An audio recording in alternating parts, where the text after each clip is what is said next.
Tinapon sa putikan si Sabrina na parang basurang nagdadala ng sumpa. Habang nanginginig siya sa ulan, nagdiriwang ang mga ahas na umagaw ng kanyang pamilya. Salot ka! Ang malupit na hatol na nagwasak sa kanya. Ngunit tapos na ang pagiging biktima. Babangon siyang muli upang bawiin ang dangal na ninakaw. Handa na ba silang salubungin ang bagyong babayo sa kanilang kasinungalingan? Huwag mong dungisan ang pamamahay ko. Salot. Wala akong apong nagdadala ng kamalasan. Ang mga salitang iyon ay tila matutulis na patalim na humiwa sa malamig na hangin ng gabi. Walang pag-aalinlangan. Walang bakas ng pagmamahal. Tumambad ang poot sa mukha ni Don Esteban, nakatayo sa silong ng engrandeng portiko ng mansyon habang itinuturo ang labas ng matataas na gate na bakal. Sa labas ng gate na yon, sa gitna ng walang awang buhos ng ulan, nakaluhod ang 16 na taong gulang na si Sabrina. Basang-basa ang kanyang manipis na damit, nanginginig ang kanyang buong katawan, ngunit mahigpit pa rin ang pagkakayakap niya sa isang murang lalagyang plastik. Sa loob niyon ay ang mainit na nilagang baka na ginugol niya ang buong araw para lutuin. Puno ng paltos at paso ang kanyang mga daliri mula sa lumang kalan, makagawa lamang ng simpleng regalo para sa 8 at 50 kaarawan ng kanyang lolo. Ngunit hindi regalong mainit ang sumalubong sa kanya, kundi isang hatol ng kamatayan para sa kanyang kaluluwa. Mula sa itaas ng balkonahe, nakatayo ang kanyang madrastang si Risa. Nakasuot ng mamahaling sutla, ligtas sa ulan, at may hawak na kupitan ng alak. Ang boses nito ay matamis, malumanay, ngunit may dalang lason na kayang pumatay ng pag-asa. Esteban, Papa, huminahon po kayo at baka atakehin kayo sa puso. Wika ni Risa na tila isang nag-aalalang anghel. Huwag na po tayong makipagtalo. Sabi ng Feng Shui expert natin na si Mang Celso, ang presensya ng batang iyan ang uubos sa kayamanan mo. Siya ang hihigop ng buhay mo. Kailangan nating magsakripisyo para mailigtas ang buong pamilya. Ipasara niyo na ang gate. Hindi natin siya pwede papasukin. Magsakripisyo para sa pamilya. Ang mga salitang yon ay nag-iwan ng mapait na lasa sa lalamunan ni Sabrina. Paanong ang pagtatapon sa isang ulila sa kalsada ay naging isang banal na sakripisyo? Nanikip ang dibdib ni Sabrina. Hindi siya nakasigaw. Walang luhang tumulo mula sa kanyang mga mata dahil ang matinding sakit ay pinatuyo ng labis na pagkabigla. Namanhid ang kanyang mga braso. Unti-unting nawalan ng lakas ang kanyang mga daliri. Mula sa kanyang panginginig, dumausdos ang lalagyang plastik, bumagsak sa sementadong kalsada at nabiyak. Ang mainit na sabaw ay umagos at tuluyang humalo sa maitim na putik at malamig na tubig ulan. Ang mga piraso ng karne na pinaghirapan niyang palambutin ay nagkalat sa dumi. Kusa siyang yumuko. Nanginginig ang kanyang mga duguang daliri habang sinusubukang pulutin ang isang piraso ng karne mula sa putik. Tila umaasang maibabalik pa niya ang pagmamahal na nasayang. Isa itong kawawang tanawin na dudurog sa kahit na sinong may pusong nakakakita. Ngunit ang kasunod na pangyayari, ang tuluyang bumasag sa nalalabing piraso ng kanyang pag-asa. Mula sa di kalayuan, sa gitna ng malabong paningin dahil sa ulan, isang itim na sasakyan ang pilit na umaandar paalis ng subdivision. Sa likod ng basang salamin ng sasakyan, nakita niya ang mukha ni Archer. Ang 18 taong gulang na binata, ang nag-iisang taong nagparamdam sa kanya na hindi siya isang sumpa, ay umiiyak habang sa pilitang hawak ng 2 gwardiya. Ipinapadala ito ng sariling pamilya sa ibang bansa upang ilayo sa kanya. Nakadikit ang palad ng binata sa malamig na salamin. Tila pilit na inaabot si Sabrina. Tumingin si Sabrina sa papalayo na ilaw ng sasakyan. Unti-unting isinara ng mga gwardiya ng mansyon ang malalaking gate na bakal. Ang tunog ng paglapat ng bakal ay tila pagtatapos ng kanyang buhay. Nawala ang lahat sa kanya sa iisang gabi. Ang pamilya, ang tahanan, at ang nag-iisang pusong nagmamahal sa kanya. Naiwan siyang mag-isa sa dilim. Pilit niyang niyakap ang kanyang sarili, Pinakikinggan ang hagupit ng hangin at ang lamig na unti-unting pumapasok sa kanyang mga buto. Isang maitim na anino ang tumakip sa liwanag ng poste. Isang matandang babaeng nakapayong, may bitbit na sako, ang huminto sa kanyang harapan. "Halika, Ineng!" Isang garalgal, ngunit malamig na boses ang narinig niya mula sa matanda. "Sumama ka sa akin, kesa mamatay ka riyan sa lamig ng walang nakakaalam." Napatitig si Sabrina sa kulubot na kamay na nakaabot sa kanya. Sino ang estrangherong ito? Susundan ba niya ang isang hindi kilalang anino? O hahayaan na lamang niya ang sariling lamunin ng gabing isinumpa siya ng mismong sariling dugo? Paano mabubuhay ang isang pusong pinatay na ng mga taong dapat ay mag-iingat dito? 10 taon na ang lumipas, ngunit ang bawat hapdi ng tubig na may halong sabon sa kanyang mga sugat ay tila paalala na ang mundo ay hindi kailanman naging malambot para sa kanya. Ang mga kamay na dati ay makinis at inaalagaan, ngayon ay puno na ng kalyo at lamat.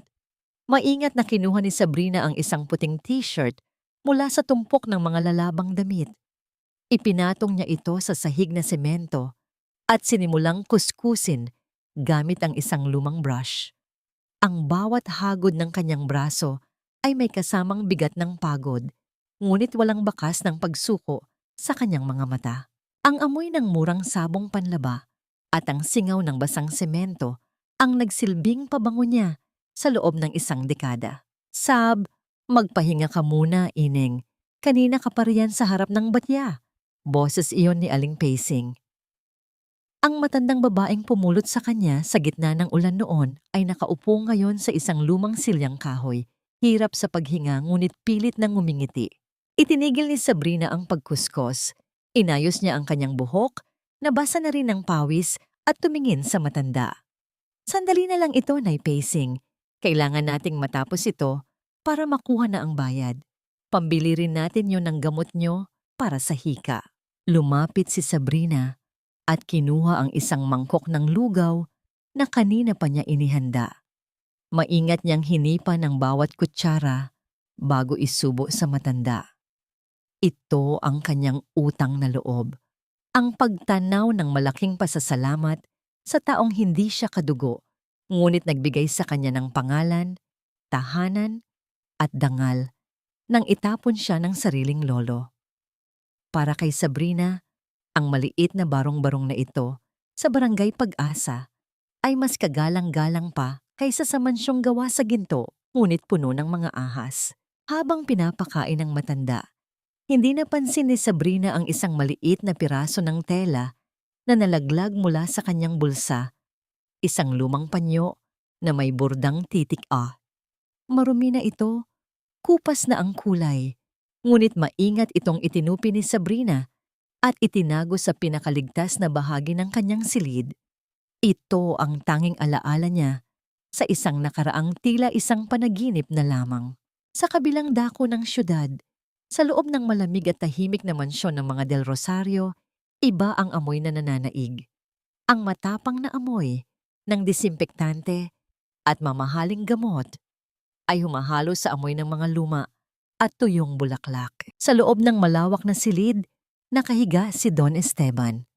Ang dating makapangyarihang tigre ng industriya ay isa na ngayong mahinang matanda na hirap ng igalaw ang kalahati ng kanyang katawan. Sa tabi ng kanyang kama, nakaupo si Risa. Hindi ito nagbabasa ng Biblia o nagdarasal.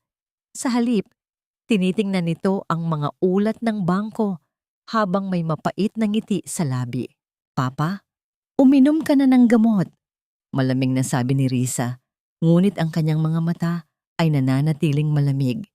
Inalalayan niya ang biyenan na uminom, ngunit sadyang itinagilid ang baso, kaya bahagyang nabasa ang suot na mamahaling barong ng matanda. Rina, ang tanging salitang lumabas sa nangangatog na labi ni Don Esteban. Napatigil si Risa.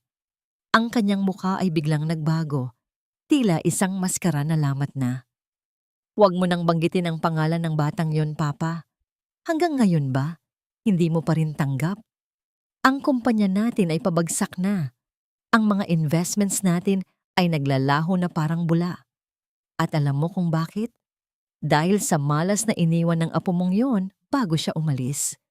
Ang sumpa niya ay nananatili sa mga pader na ito. Ang totoo, ang mga milyon-milyong nawawala sa kumpanya ay hindi dahil sa sumpa, kundi dahil sa dahan-dahang paglilipat ni Risa ng pondo sa kanyang sariling lihim na account. Ngunit para kay Don Esteban na lunod sa takot at pamahiin, ang boses ni Risa ang tanging katotohanan na mayroon siya. Pumasok si Mela sa silid, nakasuot ng damit na mas mahal pa sa kinikita ni Sabrina sa loob ng 3 taon. Mami, kailangan na nating pirmahan ang utos para sa demolisyon sa Barangay Pag-asa. Sabi ng mga engineer, iyon na lang ang lupang pwede nating ibenta para mabayaran ang utang ng kumpanya sa bangko. Tumingin si Risa kay Mela. Isang matalim na ningning ang kislap sa kanyang mga mata. Gawin mo ang dapat mong gawin, anak. Siguraduhin mong walang matitirang kahit isang poste sa lugar na yon. Ang mga taong nakatira doon ay mga basura lang na humaharang sa pag-unlad natin. Hindi nila alam, doon sa barangay na tinatawag nilang basura, doon nananahan ang katarungang matagal nang natutulog. Bumalik ang eksena sa maliit na laundry shop ni Sabrina. Habang isinasampay niya ang huling batch ng mga nilabhang kumot, isang kakaibang katahimikan ang bumalot sa makipot na eskinita. Nawala ang ingay ng mga batang naglalaro. Nawala ang huni ng mga ibon sa puno ng aratiles. Isang tunog ng malalaking gulong na dumadaan sa bakubakong kalsada ang dahan-dahang lumalapit. Isang makintab at mamahaling itim na sasakyan ang huminto sa tapat mismo ng sampayan ni Sabrina.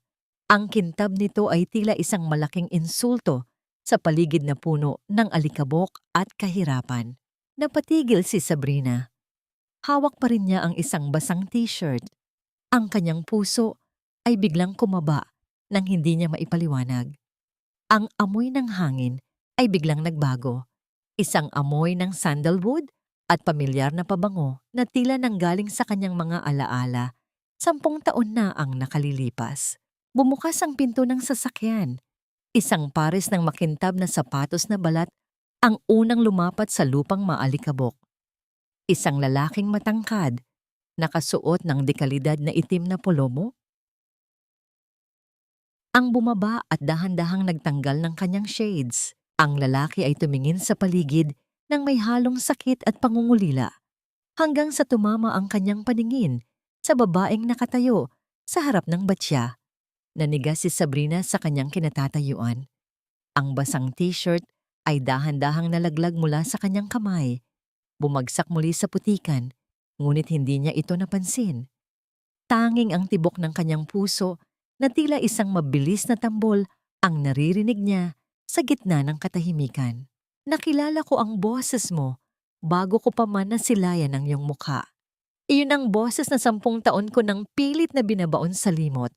Ang boses na tanging bumubulong sa aking mga panaginip tuwing gabi. Nanatiling nakatayo si Archer sa tapat ng sampayan. Ang kanyang mga mata ay nakapako sa mukha ni Sabrina. Walang kahit na anong salitang lumabas sa kanyang bibig. Ngunit ang bawat hininga niya ay tila isang mabigat na pagsisisi. Ang dating batang lalaking payat na kasama ni Sabrina sa ilalim ng puno ng nara ay isa na ngayong matikas na Ginoo. Ngunit ang mga mata nito, ang mga matang yon, ay hindi nagbago. Punong-puno pa rin ito ng lumbay na tila bapasan-pasan niya ang buong mundo. Dahan-dahang ikinubli ni Sabrina ang kanyang mga kamay sa likod ng kanyang kupas na saya. Nahihiya siya. Nahihiya siyang makita ng lalaking ito, ang kanyang mga kalyo, ang kanyang mga dumi sa kuko, at ang kanyang buhay na punong-puno ng hirap. Ano pong maipaglilingkod ko, sir? Ang unang pangungusap na lumabas sa labi ni Sabrina. Malamig ang kanyang tinig. Tila ba kinakausap niya ang isang estrangherong ngayon lamang niya nakita. Ang salitang sir ay tila isang pader na itinatayo ni Sabrina sa pagitan nila. Isang pader na sadyang matayog at mahirap tibagin. Bahagyang nanginig ang panga ni Archer. Sabrina, ikaw ba yan? Sab, ako ito. Si Archer. Isang mapait na ngiti ang sumilay sa labi ni Sabrina. Ipinagpatuloy niya ang kanyang ginagawa, kinuha ang basang t-shirt mula sa putik at inilagay muli sa batya upang banlawan. Pasensya na po, sir. Baka nagkakamali kayo ng taong hinahanap. Marami pong Sabrina sa barangay na ito. Kung wala po kayong ipapalaba, pakiusap po, nakaharang po ang sasakyan nyo sa daanan ng mga kapitbahay. Huwag mong gawin ito, Sab. Pakiusap ni Archer. Humakbang siya palapit, pumasok sa loob ng maliit na shop na amoy pawis at sabon. Ang bawat hakbang niya ay tila nagpapaliit sa mundo ni Sabrina. Hinanap kita. 10 taon akong hindi tumigil sa pag-iisip kung nasaan ka. Kung kumakain ka ba ng maayos. Kung may sumisilong ba sa'yo tuwing umuulan. Itinigil ni Sabrina ang kanyang ginagawa at tumayo ng tuwid. Tumingin siya ng diretso sa mga mata ni Archer. Ang kanyang mga mata ay tila nagliliyab sa galit na matagal nang kinimkim. Hinanap mo ako at ngayong nahanap mo na ako, anong gagawin mo? Maibabalik mo ba ang 10 taon na nabuhay ako na parang asong gala? Maibabalik mo ba ang gabi na itinapon ako ng sarili kong lolo habang ikaw ay nakaupo sa loob ng isang komportableng sasakyan? Archer, ang Sabrina na kilala mo ay patay na. Ang kaharap mo ngayon ay isang babaeng naglalaba ng dumi ng ibang tao para lang mabuhay.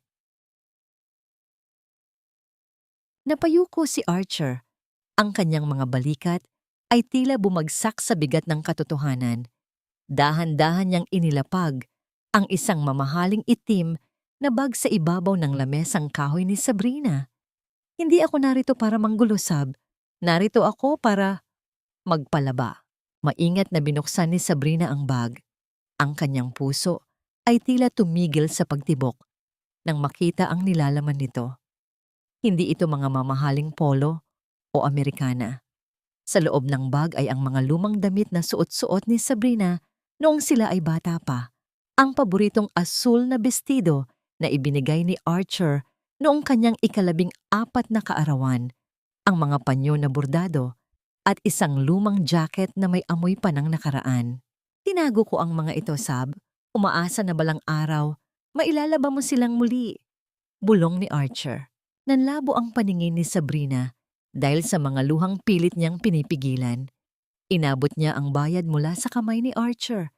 Sa isang saglit, nagdampi ang kanilang mga balat.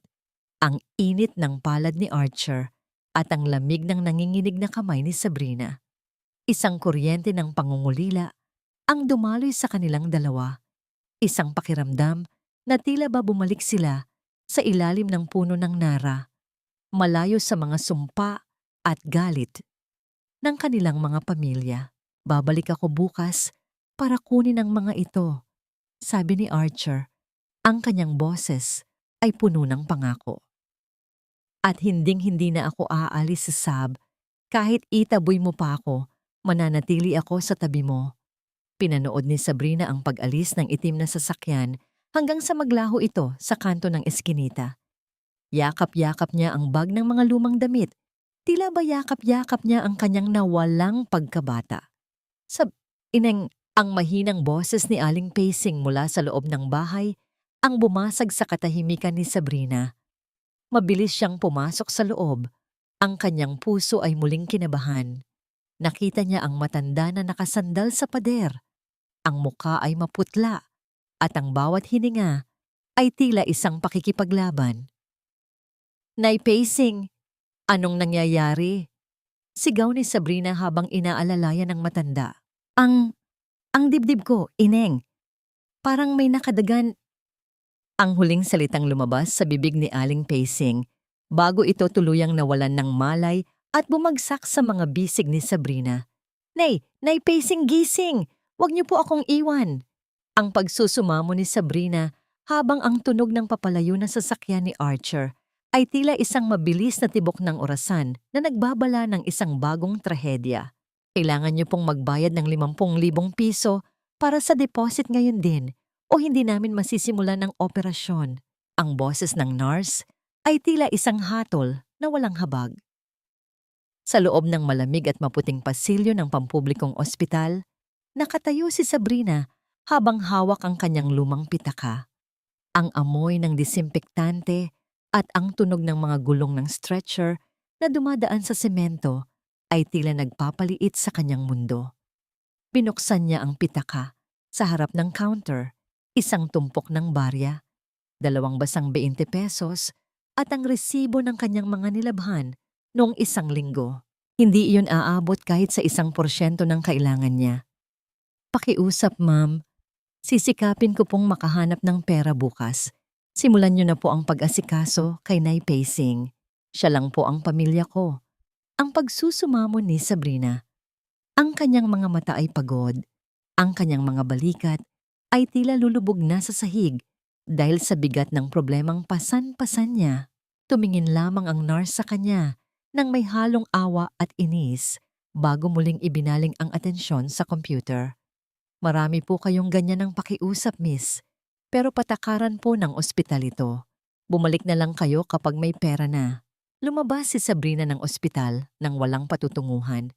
Ang sikat ng araw ay tila nanunuya sa kanyang kalagayan. Naglakad siya pabalik sa Barangay Pag-asa, umaasang may mahihiraman siyang kahit konting halaga sa mga kapitbahay. Ngunit pagdating niya sa bukana ng eskinita, isang panibagong dagok ang sumalubong sa kanya.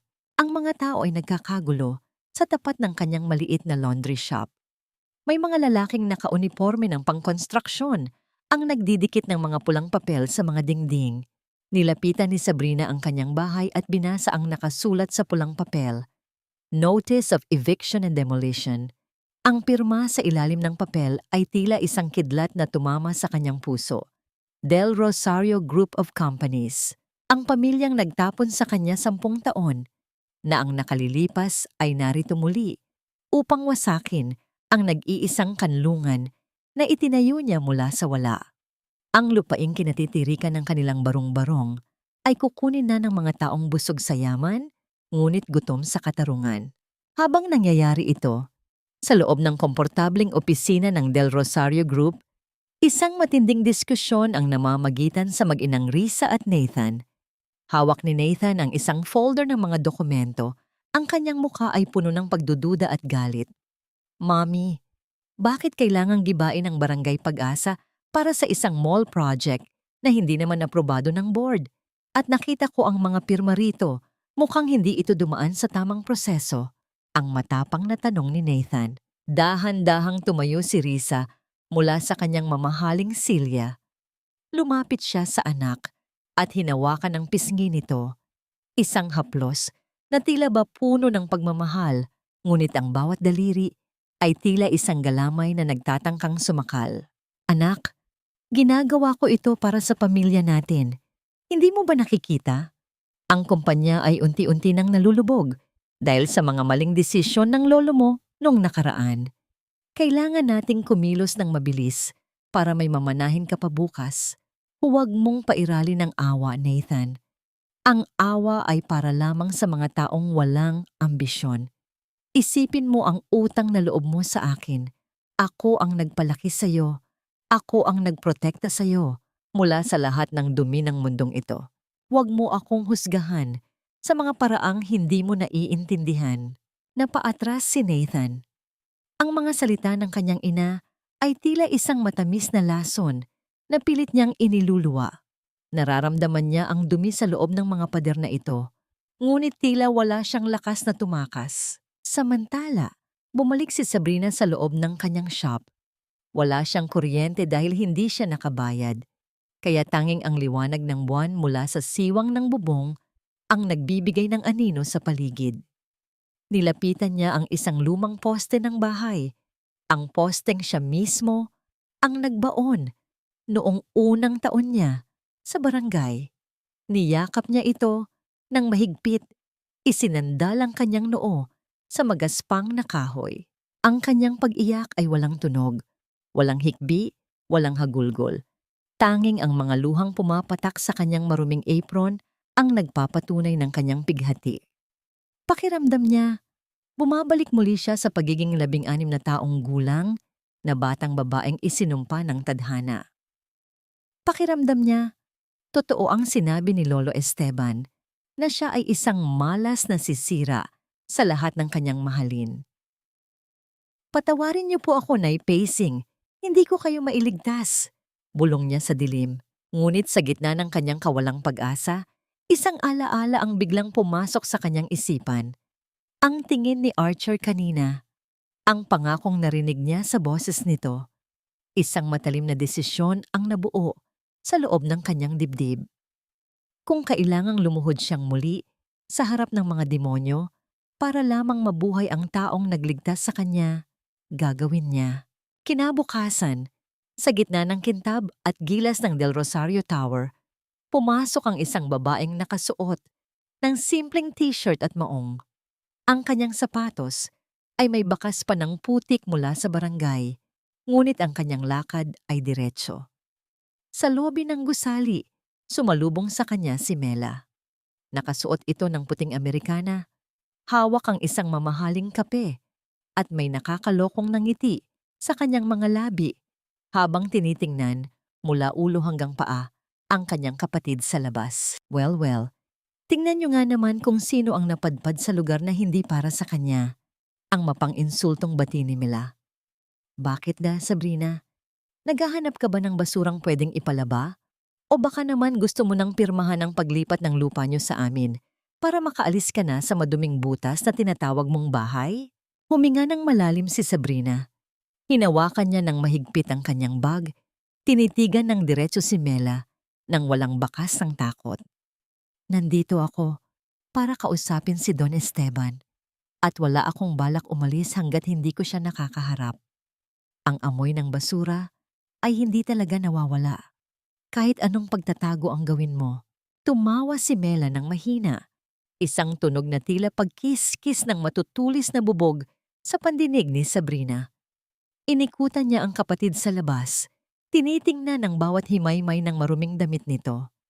"Alam mo, Sabrina, hanga rin ako sa lakas ng loob mo. Pagkatapos mong itaboy na parang asong may rabies 10 taon na ang nakalilipas, nagawa mo pang bumalik dito para lang. Ano na nga ulit? Kausapin ng lolo. Nakalimutan mo na ba? Ikaw ang dahilan kung bakit siya nagkakasakit. Ikaw ang sumpa sa pamilyang ito." Nanatiling nakatayo ng tuwid si Sabrina. Ang kanyang mga kamao ay nakakuyom sa gilid ng kanyang kupas na pantalon. Ang kanyang mga kuko ay bumaon sa sariling palad upang pigilan ang panginginig ng kanyang katawan. "Nandito ako para sa hustisya, Mela. Hindi para sa sarili ko, kundi para sa mga taong balak ninyong agawan ng tahanan. At para kay Nay Pacing, hustisya, ang lakas mong magpatawa." Muling halakhak ni Mela. Kinuha niya ang kanyang pitaka at naglabas ng ilang pirasong 500 piso.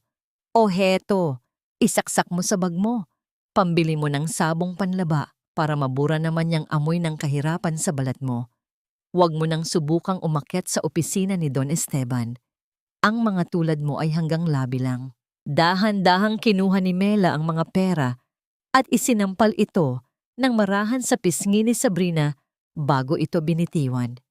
Ang mga papel na pera ay nagliparan at bumagsak sa makintab na marmol na sahig.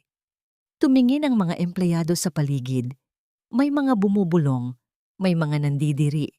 Lulunok na sana si Sabrina ng sariling pride upang pulutin ang pera dahil iniisip niya ang deposit sa ospital para kay Nay Pacing nang biglang bumukas ang malalaking pinto ng elevator.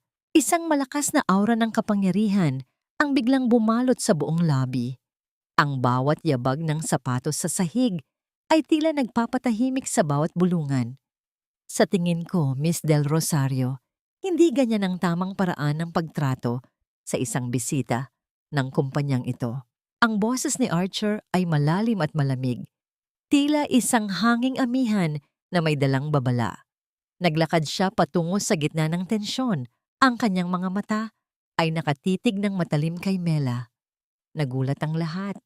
Si Archer Valdez, ang pinakamalaking investor na inaasahan ng Del Rosario Group para mailigtas sila sa pagkalubog, ay narito at nakikialam Sa isang pulubi, namutla si Mela. Agad niyang binago ang kanyang anyo. Pilit nang ngumiti at inayos ang kanyang buhok. Mr. Valdez, kanina pa po kayo hinihintay ni Mami sa itaas. Pasensya na po, nagkakaroon lang kami ng maliit na problema sa babaeng ito. Isang dating trabahador na nanggugulo. Hindi siya tiningnan ni Archer. Sa halip yumuko ang Ginoo at siya mismo ang pumulot sa mga perang nagkalat sa sahig. Pagkatapos, tumayo siya sa harap ni Sabrina. Inabot niya ang pera, ngunit hindi ito ibinigay kay Sabrina. Sa halip, ibinalik niya ito kay Mela sa pamamagitan ng paglalagay nito sa bulsa ng Amerikana ng dalaga. Gamitin mo ang perang ito para kumuha ng kurso sa kagandahang asal, Miss Mela. Mukhang mas kailangan mo ito kaysa sa kanya. Sabi ni Archer nang walang emosyon. Hinawakan ni Archer ang siko ni Sabrina, isang hawak na magaan ngunit puno ng proteksyon. Sumama ka sa akin, bulong niya sa dalaga. Dinala ni Archer si Sabrina sa isang bahagi ng gusali na walang tao, sa tapat ng malaking bintana sa emergency exit kung saan tanaw ang buong syudad. Doon, binitawan niya ang siko ni Sabrina at humarap sa kanya. Bakit ka nandito, Sab? Alam mong hindi ka nila rerespetuhin dito. Ang nag-aalalang tanong ni Archer. Ang kanyang mga mata ay hindi na malamig. Punong-puno na ito ng sakit na tila ba siya ang nasasaktan sa bawat pangungutyang natanggap ni Sabrina. Kailangan ko ng pera, Archer, para kay Nay Pacing. Pag-amin ni Sabrina, ang kanyang boses ay tuluyan ng bumasag. Gagawin ko ang lahat. Kahit lumuhod ako sa harap ni Lolo Esteban, kahit insultuhin ako ni Mela ng paulit-ulit, gagawin ko para lang mabuhay ang taong nagligtas sa akin. Nandito ako, Sab. Hayaan mong tulungan kita, sabi ni Archer. Iniangat niya ang kanyang kamay, tila nag-aalinlangan, bago dahan-dahang ipinitin ang isang hibla ng buhok ni Sabrina sa likod ng tenga nito. Ang kanyang daliri ay bahagyang dumampi sa balat ni Sabrina. Isang maliit na galaw na nagpadaloy ng kuryente ng pangungulila at pag-ibig sa pagitan nilang dalawa. Hindi mo kailangang lumuhod sa kanila. Hindi mo kailangang magmakaawa. Hindi mo naiintindihan, Archer. Pagtanggi ni Sabrina habang dahan-dahang lumalayo sa haplos ng binata. Ang tulong mo ay may kapalit na utang na loob na hindi ko kayang bayaran. Ayaw kong maging isa pang obligasyon sa buhay mo. Gusto ko ng katarungan, hindi limos. Bago pa makasagot si Archer, biglang tumunog ang luma at sirang cellphone ni Kabon ni Sabrina sa loob ng kanyang bulsa. Mabilis niya itong sinagot. Hello? Ospital po ba ito? Ang mukha ni Sabrina ay biglang nawalan ng kulay. Ang kanyang mga mata ay nanlaki sa sindak at ang kanyang cellphone ay dahan-dahang nalaglag mula sa kanyang nanginginig na kamay. Tumama sa semento ng walang tunog, kundi ang tibok ng kanyang mabilis na puso. Sab, anong nangyari? Tanong ni Archer. Hinawakan ang magkabilang balikat ng dalaga. Wala. Wala na si Nay Pacing sa kwarto niya. Bulong ni Sabrina, ang kanyang boses ay tila galing sa ilalim ng lupa. May kumuha sa kanya. Mga lalaking nakasuot ng barong, sabi nila, kamag-anak daw sila mula sa Del Rosario. Ang katahimikan sa pasilyo ay tila naging isang mabigat na kumot na sumasakal kay Sabrina. Ang pamilyang nagtapon sa kanya ay hindi lang ang kanyang bahay ang gustong kunin, kundi pati na rin ang huling piraso ng kanyang buhay. Ang kaligtasan ng isang matanda ay nakasalalay sa iyong pananahimik, Sabrina. Huwag mong piliting maging bayani kung ayaw mong maging mitya ng buhay ng iba. Ang tinig ni Risa ay malambot, tila isang uyayi na nagpapatulog ng sanggol. Ngunit ang bawat salita ay may dalang talim na humihiwa sa katinuan ni Sabrina. Sa loob ng malawak at marangyang sala ng mansyon ng mga Del Rosario, nakatayo si Sabrina sa harap ng babaeng nagnakaw ng kanyang kabataan. Sa isang sulok, nakaupo si Aling Pacing sa isang mamahaling wheelchair. Nakasuot ang matanda ng malinis na damit, ngunit ang kanyang mga mata ay punong-puno ng takot at pagkalito. Nakakabit pa rin sa kanyang ilong ang tubo ng oksiheno at ang bawat hininga nito ay tila isang mahinang huni ng ibong nakakulong sa hawla. "Nay Pacing!" Sigaw ni Sabrina, akmang lalapit sa matanda, nang biglang humarang ang dalawang malalaking lalaki na nakasuot ng barong. "Diyan ka lang, Ineng!" Pigil ni Risa habang dahan-dahang humihigop ng tsaa. "Huwag kang masyadong emosyonal. Tingnan mo, dinala ko siya rito dahil mas kailangan niya ng pangangalaga kaysa sa maduming ospital na yon. Dito may sarili siyang nurse. May masarap siyang pagkain. Hindi ba't yun naman ang gusto mo? Ang mailigtas siya?" "Ano ang kapalit, Risa?" tanong ni Sabrina. Ang kanyang tinig ay nanginginig sa galit. Ang kanyang mga kamao ay nakabaon na sa kanyang palad hanggang sa magkaroon na ito ng mga bakas ng kuko. "Alam ko ang ugali mo. Hindi ka gumagawa ng mabuti nang walang hinihinging kabayaran." Tumayo si Risa. Ang kanyang mga mamahaling alahas ay kumikinang sa ilalim ng engrandeng chandelier. Lumapit siya kay Sabrina. Sapat na malapit para maamoy ni Sabrina ang matapang na pabango nito na tila ba sumasakal sa kanyang hininga. "Matalino ka rin pala, tulad ng iyong ina." Bulong ni Risa, isang mapait na ngiti ang sumilay sa kanyang mga labi. "Simple lang ang gusto ko. Pirmahan mo ang kasunduan na isinusuko mo ang lahat ng karapatan sa lupain ng Barangay Pag-asa. At higit sa lahat, lumayo ka kay Archer. Huwag mo na siyang kikitain muli. Kapag ginawa mo yon, tinitiyak ko sa'yo, mabubuhay ng marangya ang matandang yan hanggang sa huling sandali niya." "At kapag tumanggi ako," hamon ni Sabrina. Hinaplos ni Risa ang pisngi ni Sabrina.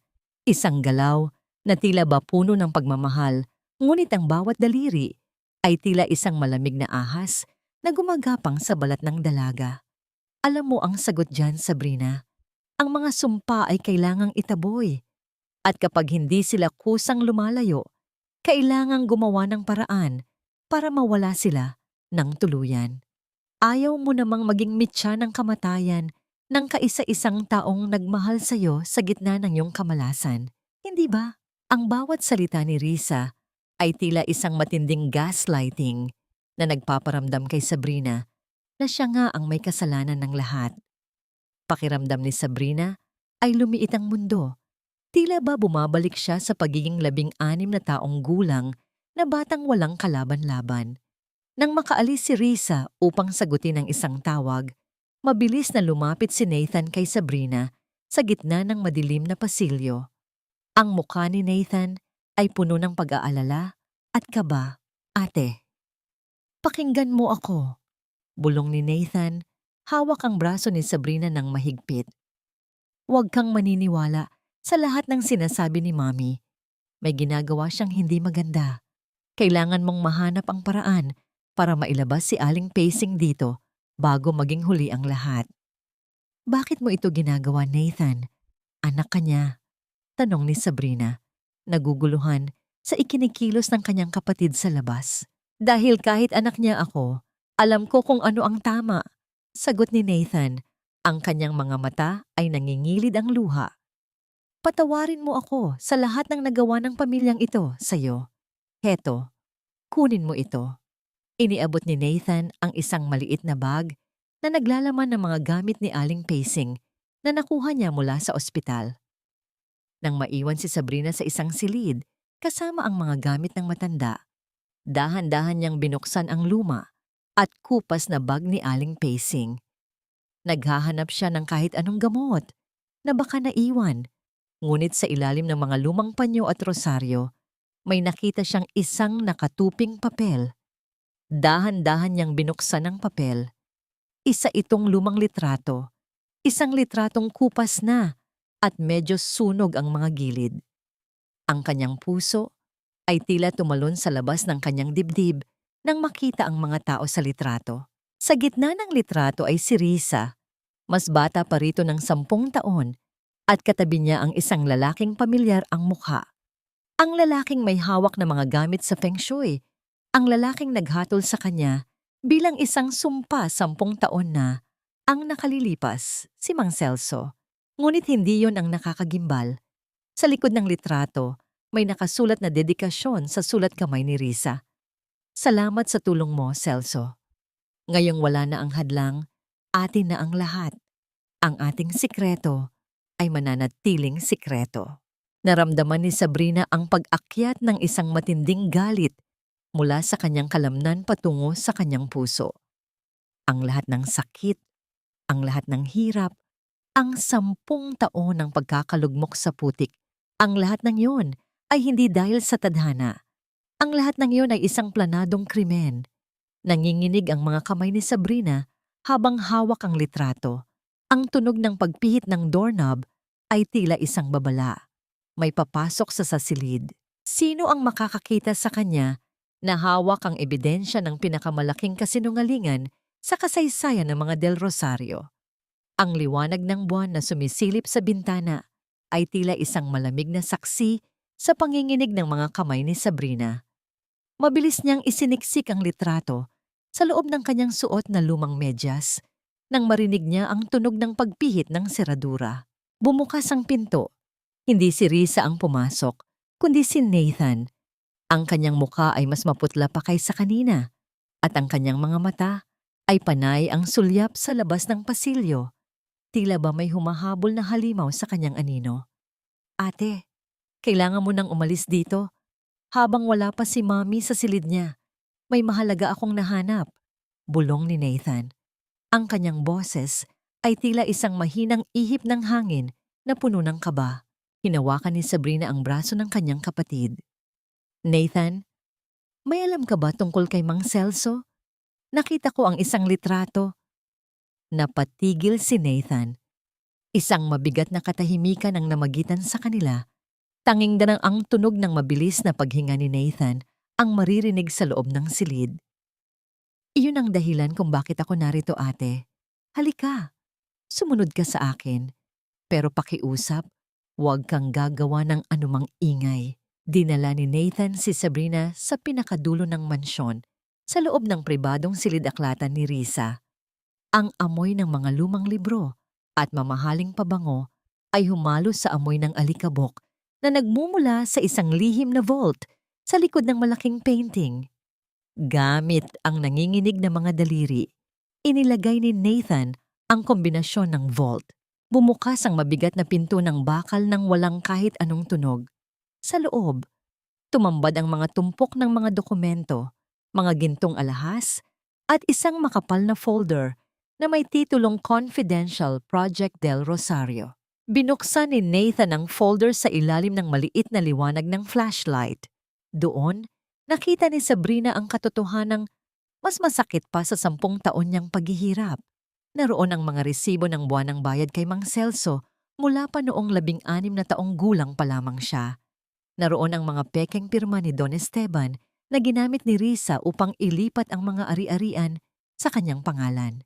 Ito ang kaba ng kanyang mga kasinungalingan, ate. Ani Nathan, ang kanyang tinig ay basag sa pighati. Ibinenta niya ang kaligayahan mo para lang sa mga papel na ito. At ngayon, balak niyang ibenta pati ang dangal ng pamilya natin para lang pagtakpan ang kanyang mga nakaw na yaman. Nathan, bakit mo ito ipinapakita sa akin? Alam mong malalagay ka sa panganib kapag nalaman ito ng mami mo. Tanong ni Sabrina. Ang kanyang puso ay puno ng awa para sa kanyang kapatid. Dahil pagod na akong mabuhay sa loob ng isang kasinungalingan, ate. Pagod na akong maging anak ng isang magnanakaw.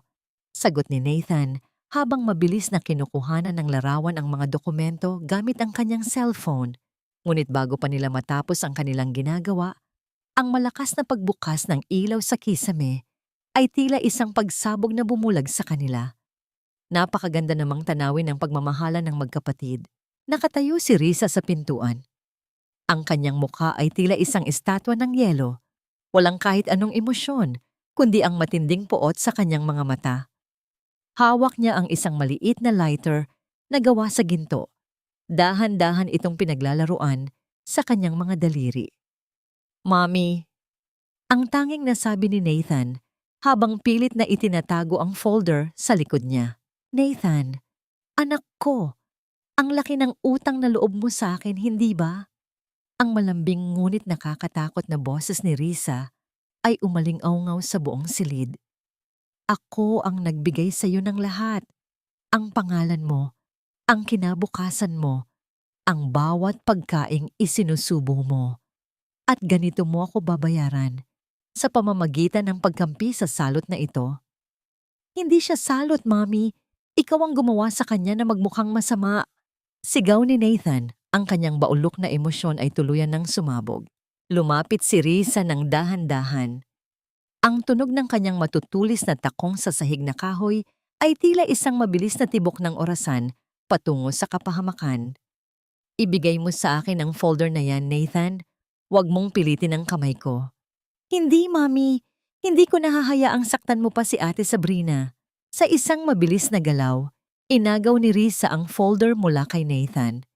Dahil sa kanyang galit, naitulak niya ang anak kaya bumagsak ang ulo ni Nathan sa kanto ng lamesang narra. Isang mahinang tunog ng pagkakauntog ang narinig ni Sabrina bago tuluyang bumagsak si Nathan sa sahig, walang malay. Nathan! Sigaw ni Sabrina, akmang lalapit sa kapatid nang itutok ni Risa ang apoy ng lighter sa mga dokumento. Tingnan mo nang mabuti, Sabrina. Ani Risa, ang kanyang mga mata ay nanlilisik sa galit. Ang ebidensyang hinahanap mo ay magiging abo na, kasama ng lahat ng pangarap mo. At tandaan mo ito, kapag may nangyaring masama sa anak ko, ikaw ang sisisihin ng lahat. Ikaw pa rin ang magiging malas sa kwentong ito. Inilapit ni Risa ang apoy sa gilid ng mga papel. Ang init ng apoy ay tila humahalik na sa mga kasinungalingang nakasulat sa folder. Ang amoy ng nasusunog na papel ay humalo sa amoy ng takot na namamayani sa loob ng silid-aklatan. Pinanood ni Sabrina ang unti-unting paglamon ng apoy sa mga dokumentong sana ay magliligtas sa kanyang dangal. Ngunit nang makita niya ang dugo ang ulo ni Nathan sa sahig, nawalan na ng halaga ang anumang piraso ng papel. Mabilis na tumakbo si Sabrina palabas ng mansyon. Ang bawat yabag niya sa marmol na sahig ay tila pagtakas sa isang impyernong gawa sa ginto. Hindi siya lumingon. Hindi niya pinansin ang mga sigaw ng mga gwardiya sa likuran niya. Paglabas niya sa malalaking gate, sumalubong sa kanya ang isang malakas na buhos ng ulan. Tila ba nakikiramay ang langit sa bigat ng kanyang nararamdaman. Tumatama ang bawat patak ng ulan sa kanyang mukha. Malamig at masakit. Ngunit mas masakit ang katotohanang muli siyang nabigo. Huminto siya sa gitna ng madilim na kalsada, nanginginig, basang-basa, at ang kanyang mga luha ay humahalo na sa tubig na dumadaloy sa kanyang pisngi. Pakiramdam niya ay bumalik siya sa pagiging batang 16 na taong gulang na walang matatakbuhan. Isang malakas na liwanag mula sa mga headlight ng isang sasakyan ang tumama sa kanya. Isang mabilis na pagpreno ang narinig niya, sapat na malapit para maramdaman niya ang hangin mula sa tumigil na sasakyan. Bumukas ang pinto. Isang anino ang mabilis na lumapit sa kanya at binalot siya ng isang mainit na Amerikana. Hindi na kailangang tumingin ni Sabrina upang malaman kung sino ito. Ang amoy ng sandalwood at ang pamilyar na init ng bisig nito ay sapat na. Pasok sa loob, Sab. Ngayon din, ang seryoso at nag-aalalang utos ni Archer. Inalalaya ni Archer si Sabrina sa loob ng kanyang sasakyan. Pagkasara ng pinto, biglang tumahimik ang mundo. Tanging ang malakas na paghampas ng ulan sa bubong ng sasakyan ang naririnig. Isang tunog na tila ba nagbubukod sa kanilang dalawa mula sa magulong mundo sa labas. Inabutan ni Archer si Sabrina ng isang tuyong tuwalya. Hindi nagsasalita ang binata, ngunit ang kanyang mga kamay ay nanginginig habang pinupunasan ang basang buhok ng dalaga. "I'm sorry, Sab. I'm so sorry," bulong ni Archer. Ang kanyang boses ay basag, punong-puno ng 10 taon na pagsisisi. "Dapat ay nandoon ako. Dapat ay hindi kita hinayaang pumasok sa bahay na yon ng mag-isa." Hindi nakasagot si Sabrina. Tuluyan nang bumagsak ang kanyang mga balikat. Ang kanyang pagpigil sa emosyon sa loob ng mahabang panahon ay tuluyan ng gumuho. Isinandal niya ang kanyang ulo sa balikat ni Archer at doon ay umiyak siya ng walang patid. Ang kanyang mga hikbi ay tila mga alon na humahampas sa katahimikan ng sasakyan. Hinayaan lang siya ni Archer. Niyakap niya ang dalaga ng mahigpit. Itinatago ito sa ilalim ng kanyang mga bisig na tila ba ito ang nag-iisang kayamanan sa mundo na ayaw na niyang mawala pa. Ang bawat haplos ni Archer sa likod ni Sabrina ay may dalang pangako ng kaligtasan. Napapagod na ako, Archer. Bulong ni Sabrina sa gitna ng kanyang pag-iyak. Kahit anong gawin ko, lagi na lang silang nauuna. Lagi na lang akong talo. Siguro nga sumpa talaga ako sa lahat. Dahan-dahang iniharap ni Archer ang mukha ni Sabrina sa kanya. Gamit ang kanyang mga hinlalaki, pinunasan niya ang mga luha sa pisngi ng dalaga. Pagkatapos, dahan-dahang idinampi ni Archer ang kanyang noo sa noo ni Sabrina.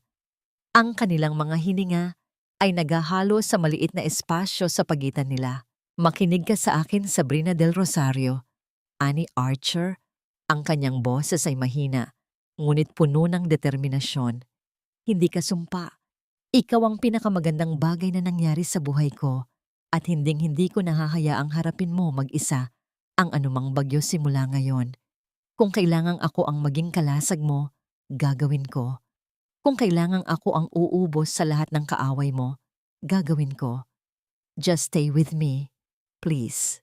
Sa sandaling iyon, ang takot ni Sabrina ay tila ba natunaw. Ang init ng katawan ni Archer at ang katapatan sa kanyang mga mata ay nagsilbing gamot sa sugatang puso ng dalaga. Ramdam niya ang mabilis na tibok ng puso ni Archer, isang tibok na kaparehong-kapareho ng sa kanya. Puno ng pag-asa at pag-ibig na naghintay ng isang dekada. Dahan-dahang ipinikit ni Sabrina ang kanyang mga mata, ninanamnamang kapayapaang ngayon lang niya naramdaman muli. Ang amoy ng bagong sasakyan, ang lamig ng aircon, at ang init ng balat ni Archer ay naging isang memoryang nais niyang itago habang buhay.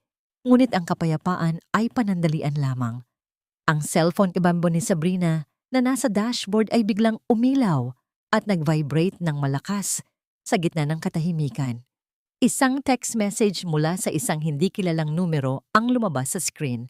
Ate, gising na ako. Hindi nasunog ang lahat. Naitago ko ang flash drive bago pa niya ako maabutan. At may nalaman ako, nakita ko na kung nasaan si Mang Celso. Buhay pa siya, ate, at handa na siyang magsalita. Nagkatinginan sina Sabrina at Archer. Ang apoy ng pag-asa na akala nila ay naging abo na sa loob ng mansyon ay muling nagliliyab ng mas matindi. Ang bawat hakbang patungo sa katotohanan ay tila paglakad sa ibabaw ng mga matatalim na bubog na matagal nang nakabaon sa puso ni Sabrina. 10 taon niyang dinala ang bigat ng pagiging sumpa. Ngunit ngayong gabi, ang bawat hininga niya ay puno ng determinasyong wakasan ang lahat. Sa tulong ng impormasyon mula kay Nathan, dinala ni Archer si Sabrina sa isang liblib na bahagi ng probinsya ng Rizal. Ang daan ay bako-bako, napaliligiran ng matatayog na puno na tila mga higanteng aninong nagmamasid sa kanila. Huminto ang sasakyan sa tapat ng isang maliit at sirang barong-barong na gawa sa nabulok na kawayan at kinalawang na yero. Ang paligid ay amoy basang lupa at tuyong dahon, isang amoy ng pagkalimot. Sigurado ka bang dito yon? Bulong ni Sabrina habang nakatingin sa tila abandonadong bahay. Ito ang huling lokasyon na ibinigay ni Nathan. Sagot ni Archer, mahigpit na hinawakan ng kamay ni Sabrina bago sila bumaba. Ang init ng palad ng binata ay nagbigay ng lakas sa dalaga upang harapin ang multo ng kanyang nakaraan. Ang tunog ng mahinang pagkatok ni Archer sa pintuang kahoy ay umalingaw-ngaw sa katahimikan ng gabi. Walang sumagot sa unang pagkakataon, ngunit sa pangalawang pagsubok, narinig nila ang mahinang kaluskos ng mga gamit sa loob at ang mabigat na tunog ng isang taong hirap maglakad. Dahan-dahang bumukas ang pinto. Isang matandang lalaki na may mapuputing buhok at nanlalabong mga mata ang sumilip. Ang kanyang balat ay tila tuyong balat ng kahoy at ang kanyang mga kamay ay nanginginig nang makita ang mga bisita. "Mang Celso!" Ang mahinang sambit ni Sabrina. Ang boses niya ay tila isang hatol na nagpabagsak sa balikat ng matanda. Napaatras si Mang Celso. Ang takot sa kanyang mukha ay tila nakakita ng isang multo mula sa hukay. Kayo ba ang ipinadala ni Risa? Tapos na ako. Wala na akong sasabihin. Pakiusap. Huwag niyo na akong saktan. Hindi kami ipinadala ni Risa, Mang Celso. Ako ito. Si Sabrina. Ang batang tinawag mong sumpa 10 taon na ang nakalilipas. Ani Sabrina, ang bawat salita ay punong-puno ng pait at katarungan. Nang makapasok sila sa loob ng maliit na silid na amoy insenso at lumang papel, napansin ni Sabrina ang kalunos-lunos na kalagayan ng matanda. Inabandona na siya ni Risa matapos siyang gamitin. Wala na ang kintab ng kanyang mga gamit sa feng shui. Tanging ang isang maliit na altar na may aandap-andap na kandila ang nagbibigay ng liwanag. "Patawarin mo ako, Ineng." Ang pagsusumamo ni Mang Celso habang nakaluhod sa harap ni Sabrina. "Nagigipit ako noon. Ang may sakit kong asawa. Kailangan ko ng pera. Si Risa, binayaran niya ako para sabihing ikaw ang dahilan ng pagbagsak ng pamilya niyo. Wala akong nakitang sumpa sa'yo. Ang nakita ko sa mga palad mo noon ay isang bituing magdadala sana ng liwanag sa kumpanya niyo." Naramdaman ni Sabrina ang paninikip ng kanyang dibdib. Ang lahat ng hirap, ang pagtulog sa kalsada, ang pagkakalyo ng kanyang mga kamay sa paglalaba. Ang lahat ng yon ay dahil lamang sa isang kasinungalingang binayaran. Isang matinding pighati ang kumawala sa kanyang mga mata, ngunit hindi ito luha ng kahinaan, kundi luha ng isang pusong sa wakas ay nalaman ang tunay niyang halaga.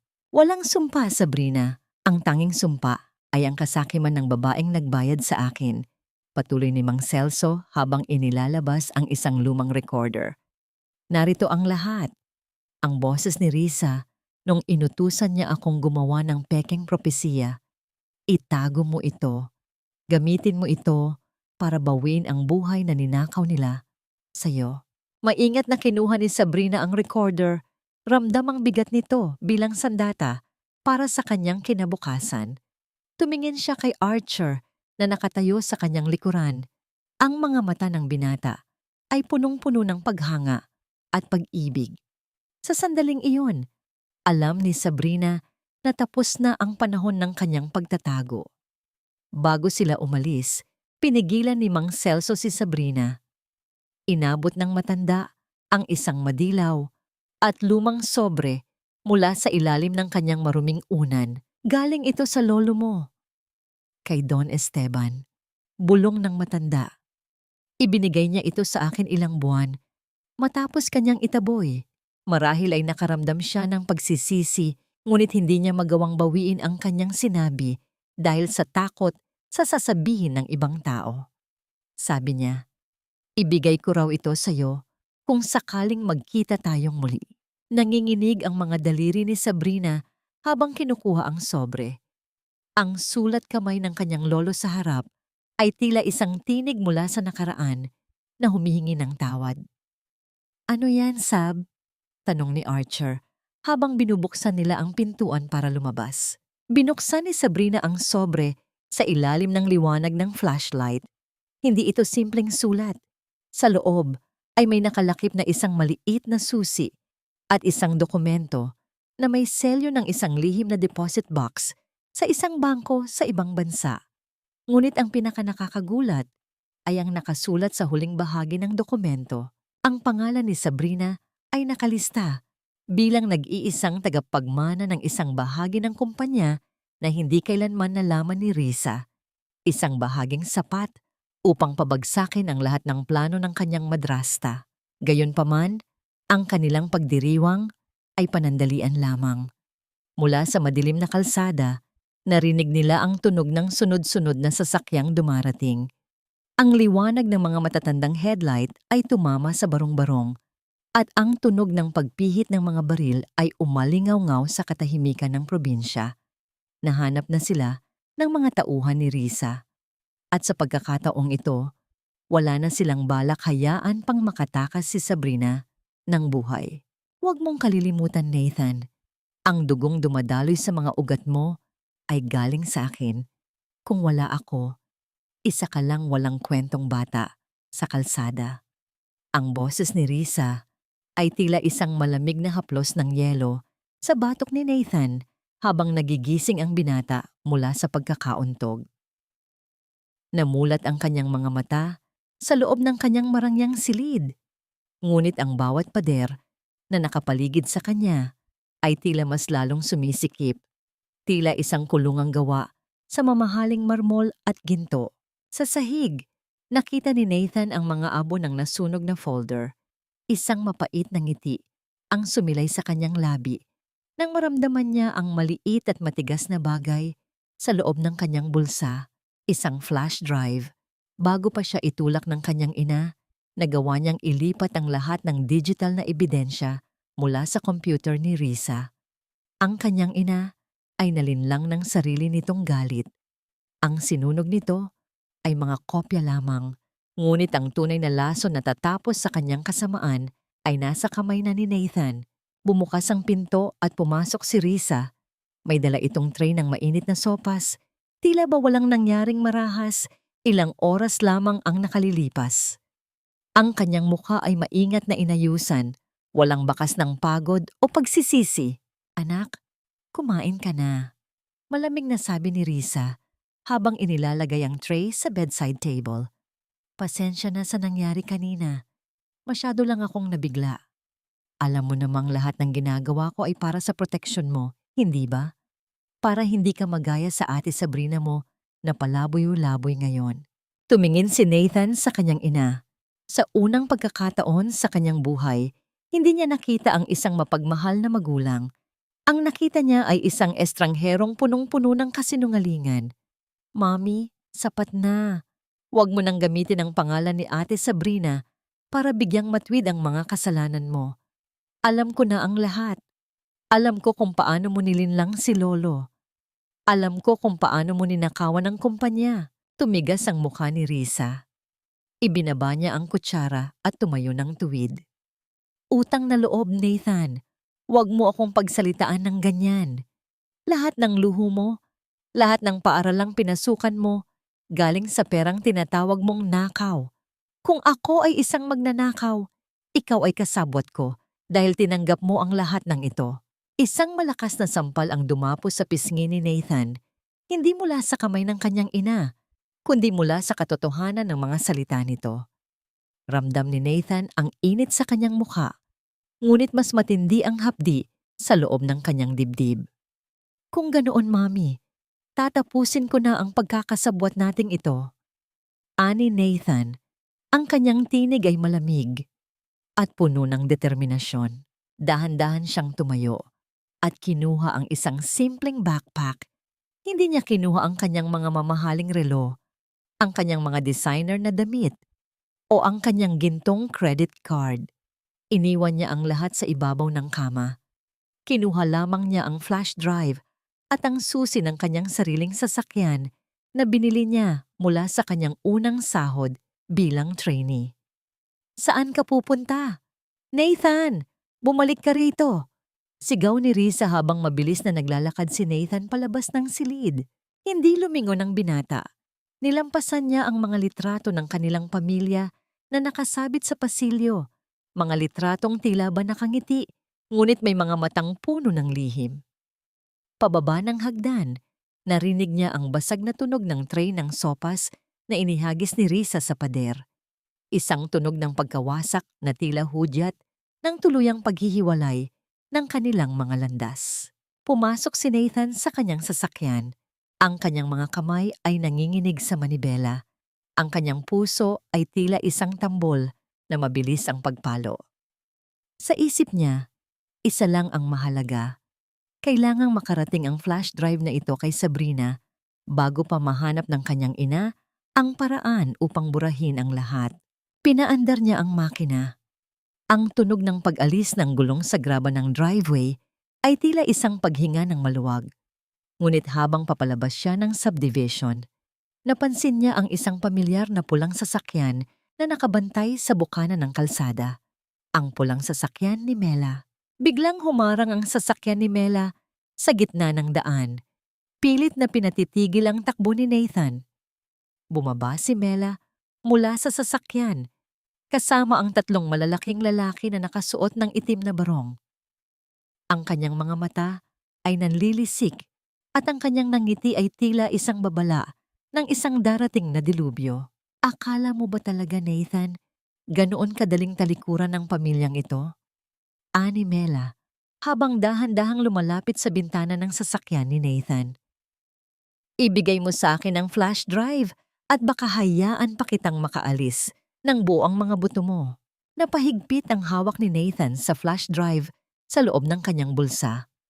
Sa gitna ng madilim na kalsada, napapaligiran ng mga tauhan ng kanyang sariling kapatid, isa lamang ang katanungang naglalaro sa kanyang isipan. Hanggang saan ang kayang gawin ng kanyang pamilya upang mapanatili ang kanilang mga kasinungalingan. Mamatay muna ako bago mo makuha ang katotohanan ito. Ang tinig ni Nathan ay puno ng gapi, habang pilit niyang isinisiksik ang flash drive sa pinakamalalim na bahagi ng kanyang bulsa. Sa gitna ng kalsadang tanging liwanag ng buwan ang nagbibigay anino, pinaliligiran siya ng mga tauhan ni Mela. Ang tunog ng paghakbang ng mabibigat na sapatos sa graba ay tila isang babala ng isang leon na handang sumakmal sa biktima. Nakangisi si Mela, ang kanyang mga mata ay nanlilisik sa ilalim ng malamig na hangin. Huwag kang magmalinis, Nathan. Pare-pareho lang tayong nakikinabang sa kayamanang ito. Ibigay mo na sa akin ang laruang iyan bago pa kita masaktan ng tuluyan. Akmang susugod na ang mga tauhan ni Mela nang biglang may matinding liwanag mula sa isang paparating na sasakyan ang bumulag sa lahat. Ang tunog ng pag-irit ng mga gulong sa semento ay tila isang sigaw ng pag-asa. Huminto ang isang itim na SUV sa tapat mismo ni Nathan at bago pa man makakilos ang mga goons ni Mela, bumukas ang pinto. "Pasok, Nathan, ngayon din," sigaw ni Archer. Dahil sa bilis ng pangyayari, hindi agad nakakilos ang mga tauhan ni Mela. Mabilis na nakasakay si Nathan at sa isang matinding pag-atras at pagpihit ng manibela, mabilis na humarurot ang sasakyan ni Archer palayo sa lugar na yon. Ang tanging naiwan ay ang usok mula sa gulong at ang galit na sigaw ni Mela na umalingaw-ngaw sa katahimikan ng gabi. Dinala ni Archer si Nathan sa maliit na laundry shop ni Sabrina sa Barangay Pag-asa. Ang lugar na dati ay kinamumuhian ni Nathan at Mela. Ngayon ay naging kaisa-isang santuwaryo nila laban sa sarili nilang pamilya. Sa loob ng maliit na bahay, ang amoy ng sabong panlaba at ang init ng aandap-andap na bumbilya ang sumalubong sa kanila. Nakaupo si Sabrina sa tabi ng higaan ni Aling Pacing na mahimbing na natutulog. Nang makita niya ang duguang mukha ni Nathan, mabilis na tumayo ang dalaga. Ang kanyang mga mata ay punong-puno ng pag-aalala. "Nathan, anong nangyari sa'yo?" tanong ni Sabrina habang kinitikuha ang isang basang bimpo upang punasan ang sugat sa noo ng kanyang kapatid. "Ate, sorry," ang tanging nasabi ni Nathan bago siya tuluyang napaupo sa sahig. "Sorry sa lahat ng nagawa namin sa'yo. Heto." Narito ang lahat. Inilabas niya ang flash drive at inilapag sa maliit na lamesang kahoy ni Sabrina. Naroon din si Archer, tahimik na nakatayo sa isang sulok, pinagmamasdan ang muling pagtatagpo ng magkapatid. Inilabas naman ni Sabrina ang recorder na nakuha niya kay Mang Celso. Sa gitna ng maliit at masikip na silid, nagsanib ang 2 piraso ng katotohanan. Ang boses ni Risa na nagpaplano ng pekeng propesiya at ang mga digital na dokumento ng mga nakaw na yaman. Ang kintab ng mamahaling gadget ni Nathan sa ibabaw ng gasgas na lamesa ni Sabrina ay tila isang simbolo ng pagsasanib ng 2 mundo para sa iisang layunin. Katarungan. Sa Sabado, ang ika-80 kaarawan ni Lolo, ani Sabrina.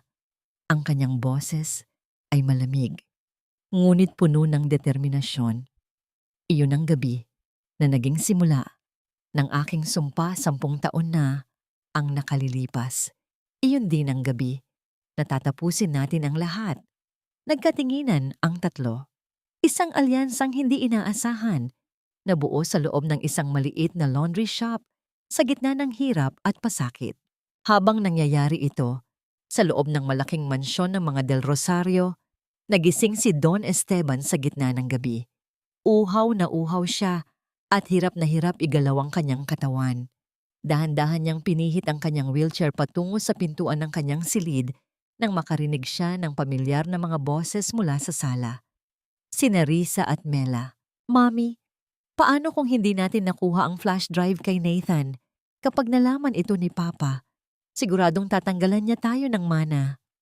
Ang nanginginig na boses ni Mela. "Huwag kang matakot, Mela," ang malamig na sagot ni Risa. "Sa Sabado, pagkatapos ng party, ililipat na natin ang matanda sa isang private asylum sa probinsya. Doon, wala na siyang magagawa. Kahit magsisigaw pa siya, walang maniniwala sa kanya." At sa sandaling mapirmahan niya ang huling dokumento, ang Del Rosario Group ay atin na ng tuluyan. Wala nang sumpa, wala nang sagabal. Sa likod ng pinto, nanlamig ang buong katawan ni Don Esteban. Ang mga luhang matagal nang natuyo sa kanyang mga mata ay muling dumaloy. Ngayon lamang niya nalaman, sa gitna ng kanyang kahinaan, kung sino ang tunay na nagmamahal sa kanya at kung sino ang mga ahas na kinalingan niya sa loob ng 10 taon. Ang kanyang panginginig ay nagdulot ng isang mahinang tunog ng pagtama ng kanyang wheelchair sa pader. Napatigil ang usapan sa labas. "Sino yan?" ang matalim na tanong ni Risa habang ang tunog ng kanyang matutulis na takong ay dahan-dahang lumalapit sa pintuan ni Don Esteban. "Hindi ang kintab ng ginto ang magliligtas sa akin ngayong gabi, kundi ang kalinisan ng aking hangarin."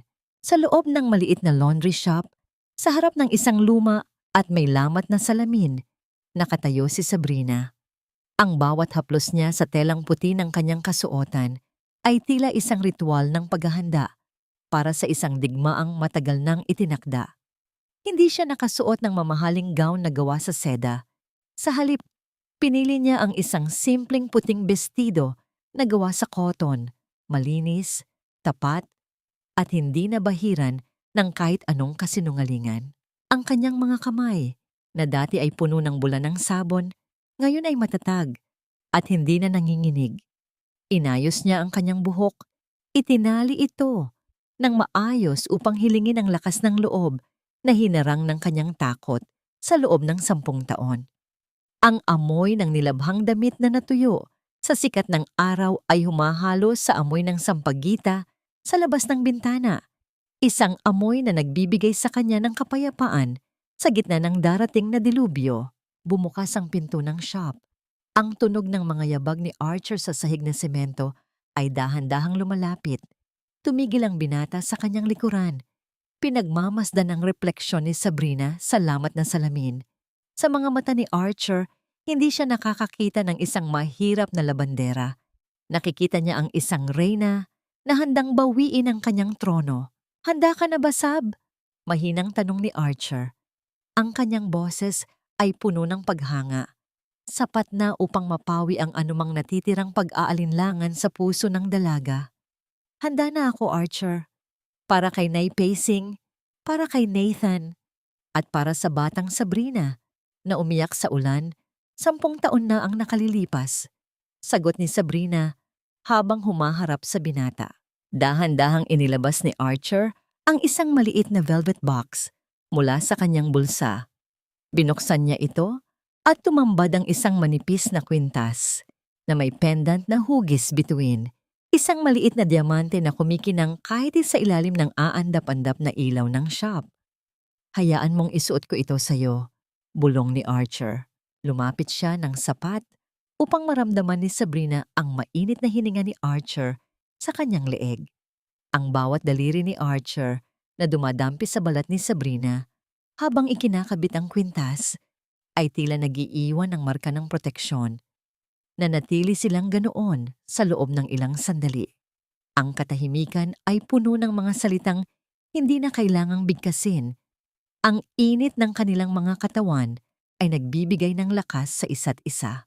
Ito ang magsisilbing kalasag mo ngayong gabi, sabi ni Archer. Ang kanyang mga mata ay nakatitig ng malalim sa mga mata ni Sabrina. Kahit anong mangyari sa loob ng mansyong yon, lumingon ka lang sa likuran mo. Nandoon ako. Hinding-hindi kita iiwan. Samantala, sa mansyon ng mga Del Rosario, ang tunog ng orkestra ay nagsimula ng umalingaw-ngaw sa malawak na hardin. Ang amoy ng mga mamahaling pagkain at ang tunog ng mga basong kristal na nagtatamaan ay tila isang masayang musika, ngunit sa ilalim nito ay ang bulok na amoy ng pagtataksil. Nakasuot si Risa ng pulang gown na tila bakulay ng dugo, habang si Mela ay panay ang namangiti sa mga bisita. Tila ba kanila na ang buong mundo. Si Don Esteban ay nakaupo sa kanyang wheelchair sa isang madilim na sulok ng entablado. Nakasuot ng kanyang pinakamagarang barong, ngunit ang kanyang mga mata ay malayo ang tingin. Tila ba naghahanap ng isang bagay na matagal na niyang nawala. Isang malaking itim na sasakyan ang dahan-dahang huminto sa tapat ng engranding portiko. Ang tunog ng pagpihit ng pinto ng sasakyan ay tila hudyat ng simula ng katapusan. Bumaba si Sabrina. Ang kanyang puting damit ay tila isang liwanag sa gitna ng kadiliman ng gabi. Ang bawat hakbang niya sa pulang carpet ay may dalang bigat ng katarungan. Ang mga gwardiya sa pinto ay nagtangkang humarang, ngunit isang sulyap lamang mula kay Archer na nasa likuran ni Sabrina ay sapat na upang sila ay umatras. Ang malalaking pintong gawa sa mabigat na kahoy ng nara ay dahan-dahang bumukas. Ang liwanag mula sa engranding chandelier sa loob ay tumama sa mukha ni Sabrina. Sa loob ng ilang sandali, ang ingay ng tawanan at musika ay tila naglaho. Ang lahat ng mata ay lumingon sa pintuan. Napatigil si Risa sa kanyang pag-inom. Ang baso ng champagne sa kanyang kamay ay bahagyang nanginig. Sa gitna ng karangyaan at kaplastikan, nakatayo ang babaeng itinapon nila sa putikan. Ngayon ay nagbabalik. Hindi para humingi ng tawad, kundi para maningil. Ang huling hakbang ni Sabrina sa loob ng mansyon ay tila isang pagyanig ng lupa. Ang laban ay nagsisimula na. Ang halimuyak ng mga sariwang liryo ay humahalo sa amoy ng mamahaling alak at pabango. Ngunit sa likod ng marangyang dekorasyon, ramdam ni Sabrina ang bulok na amoy ng pagtataksil na matagal nang nanahan sa mga pader ng mansyong ito. Bawat yabag ni Sabrina sa makintab na sahig ay sinusundan ng mga mapanuring tingin ng mga panauhin. Ang mga bulungan ay tila mga bubuyog na nagkakagulo. Hindi ba't yan ang isinumpang apo? Bakit siya narito? Anong lakas ng loob na magpakita sa kaarawan ng lolo niya? Pagkatapos ng lahat ng malas na dinala niya, hindi lumingon si Sabrina. Nanatiling tuwid ang kanyang likod. Ang kanyang paningin ay nakapako kay Don Esteban na nakaupo sa gitna ng entablado. Ngunit bago pa man siya makalapit sa kanyang lolo, isang figura ang humarang sa kanyang daanan. Si Risa, suot ang kanyang pulang gown na tila ba kulay ng nagbabagang galit, ay humarap sa kanya ng may plastik na ngiti. Sabrina dear, napakalakas naman yata ng loob mo. Bulong ni Risa, sapat na para sila lang dalawa ang makarinig. Gusto mo ba talagang maging eksena sa harap ng mga pinakamakapangyarihang tao sa bansa? Umalis ka na, habang hindi pa kita ipinapakaladkad sa mga gwardya. Hindi ako aalis, Risa. Dahil ngayong gabi, ang katotohanan ang siyang magpapaalis sa'yo. Mahinahon, ngunit matalim na sagot ni Sabrina. Sa halip na matakot, tumawa ng mahina si Risa at dahan-dahang kinuha ang mikropono mula sa podium. Ang lahat ng atensyon ay natuon sa kanya. Sa isang sandali, muling isinuot ni Risa ang kanyang maskara ng isang mapagmahal na manugang at ulirang ina. Mga kaibigan, mga panauhin, simula ni Risa, ang kanyang boses ay puno ng pekeng emosyon na tila ba nanggagaling sa isang teleserye. Marahil ay nagtataka kayo kung bakit narito ang aking anak-anakan na si Sabrina. Sa kabila ng lahat ng sakit na idinulot niya sa pamilyang ito, sa kabila ng sumpa na dinala niya sa ating kumpanya bilang isang ina, ayoko siyang pagkaitan ng pagkakataong makita ang kanyang lolo sa huluhuling pagkakataon bago ang aming mahalagang anunsyo. Narinig ni Sabrina ang mahinang pag-ungol ng mga bisita. Isang matinding gaslighting ang ginagawa ni Risa sa harap ng lahat. Pilit na ginagawang kontrabida si Sabrina upang magmukha siyang santa. Ngayong gabi, patuloy ni Risa habang tinitingnan si Mela na nakatayo sa tabi ni Don Esteban. Hindi lang natin ipinagdiriwang ang kaarawan ng ating minamahal na si Don Esteban. Ipinagdiriwang din natin ang bagong simula ng Del Rosario Group dahil sa humihina ng pangangatawan ng ating chairman. Ayon sa kanyang huling hiling, formal ko nang ipinapakilala ang susunod na CEO ng kumpanya, ang aking anak na si Mela Del Rosario. Isang masigabong palakpakan ang umalingaw-ngaw sa buong mansyon, ngunit para kay Sabrina, ang tunog na yon ay tila pagpako sa kabaong ng pangarap ng kanyang ama. Nakita niya ang mapang-aping ngiti ni Mela habang humahakbang ito patungo sa gitna, handang tanggapin ang kapangyarihang ninakaw nila. Si Don Esteban ay nanatiling tahimik. Ang kanyang mga kamay ay nanginginig sa ibabaw ng kanyang kandungan. Ang kanyang mga mata ay punong-puno ng takot habang nakatitig kay Risa. Tumalikod si Mela sa mga tao at bumulong kay Sabrina, "Talo ka na, labandera. Ang lahat ng ito ay akin na at bukas na bukas din, ang barangay niyo ang susunod na magiging abo." Ngunit bago pa makapagsalita muli si Mela, ang buong mansyon ay binalot ng isang biglaang katahimikan nang biglang mamatay ang lahat ng ilaw. Tanging ang liwanag mula sa malaking projector sa likod ng entablado ang bumukas. Isang boses ang umalingaw-ngaw sa bawat speaker ng mansyon. Isang boses na bago sa pandinig ng mga bisita, ngunit nagpatingkad sa takot sa mukha ni Risa. Ang boses ni Mang Celso. Hindi ko na kayang itago ang kasalanang ito. Ang simula ng audio recording. Si Risa Del Rosario ang nag-utos sa akin. Walang sumpa si Sabrina. Ang lahat ay isang malaking kasinungalingan para lamang itaboy ang tunay na tagapagmana at manakaw ang kumpanya.